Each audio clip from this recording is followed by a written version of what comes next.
Imagine looking up into a bright golden sky and seeing a tortoise tumbling toward the ground. Wait, let's pause right here. How did he get up there? And more importantly, why is he falling? The story begins in an ancient Indian forest. A tortoise lived beside a beautiful lake with his best friends, two wise swans. But one summer, the rain stopped. The lake shrank to mud, the fish vanished, and the animals realized that if they stayed, they wouldn't survive. The swans knew they had to fly to a new lake, but their friend was a creature of the ground. So they devised a rescue plan. They found a strong wooden stick. The tortoise would bite down hard on the middle. The swans would take the ends in their beaks, and together they would lift him into the sky. There was one non-negotiable rule. The swans looked right at him and said, "No matter what happens, you must not open your mouth, not even for a second." The tortoise nodded confidently, and they took flight. The plan actually worked. They flew safely over forests, rivers, and fields. But as they passed over a village, people looked up in amazement. A crowd gathered, pointing and laughing at the funny sight of a flying tortoise. The tortoise heard every word. He could have ignored them, but his pride flared up. He wanted to show them how clever he was.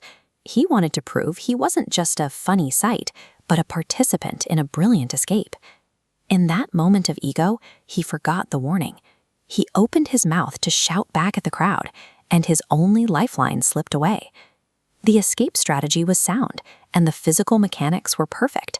But the tortoise let a single impulsive reaction take the wheel, and it erased every bit of progress they had made. This fall isn't just about a tortoise. It's a map of the conflicting forces inside all of us.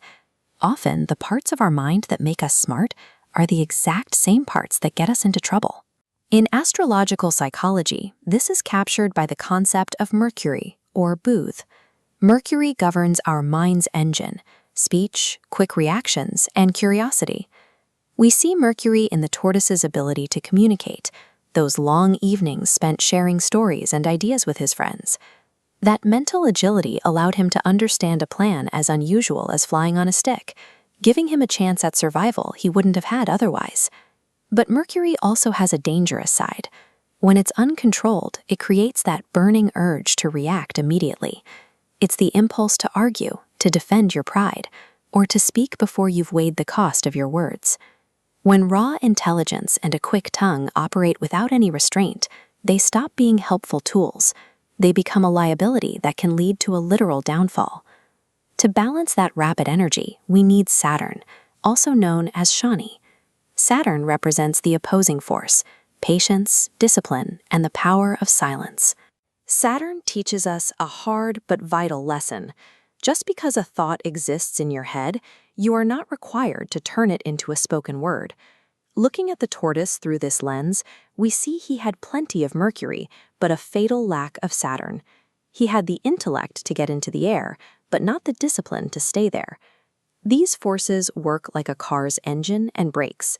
Mercury gives power to move forward, while Saturn provides control. This balance creates wisdom. Mercury gives us speech, but Saturn teaches when silence is the only way to stay safe. The villagers in the story are a lot like the provocations we face today. They are the internet critics, the angry texts, or the colleague pushing your buttons just to see if you'll react. You can physically feel a Mercury flare-up.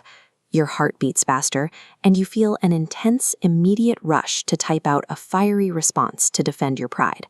That is the moment to use the Saturn pause. It's the conscious choice to stop the reaction just before the point of no return, to keep your mouth closed on the stick, even when people are pointing and laughing. Choosing not to speak isn't a sign of weakness or defeat.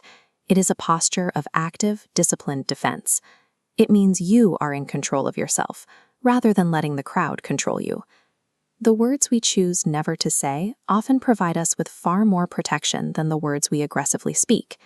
If the tortoise had channeled Saturn, he would have ignored the noise, held his grip, and eventually splashed safely into a cool new lake.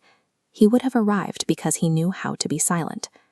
Modern life constantly pressures us to be loud and reactive, but true power lies with those who can master their own impulses. Wisdom is not measured by the volume of our speech, but by knowing exactly when silence is the wiser choice. Sometimes the words you hold back are the ones that save you.